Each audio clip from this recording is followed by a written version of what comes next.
Little did I know when I moved to the mountains of North Carolina that I would end up on a week-long backpacking trip. Of course, going was not by choice. My mother thought it would be a growing experience.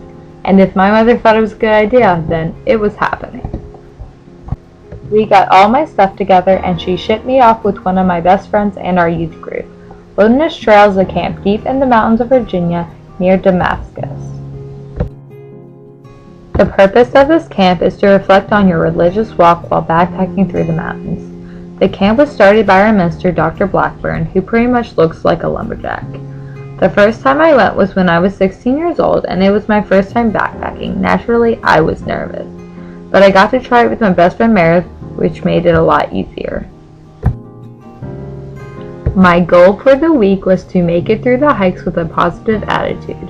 Our first hike was slow and steady while we made our way up to our first campsite. Finally, we got there. In my head, I assumed we were going to be sleeping in tents, but in reality, we were using tarps.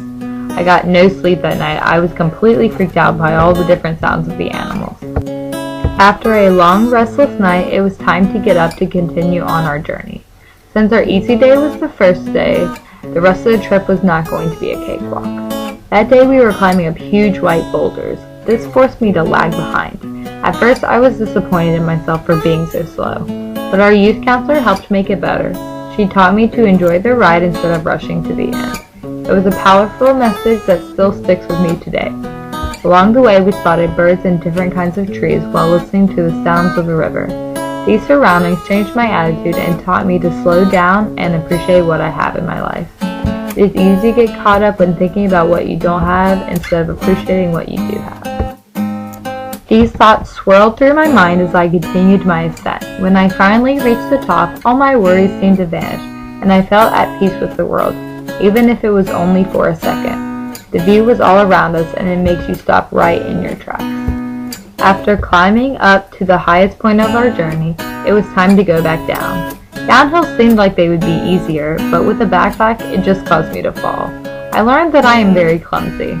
I fell going downhill and uphill, and finally I fell in a river. By the fourth day, I had learned a lot of patience and how to laugh at myself. Before I knew it, the week was over and we were sharing our experiences around the final campfire.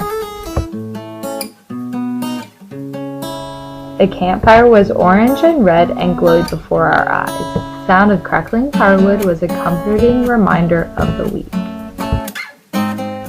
The trip taught me to be more flexible and go with the flow, because sometimes that's really all you can do. The week was filled with pudding, ponies, and water, but it taught me valuable life lessons that I still use today.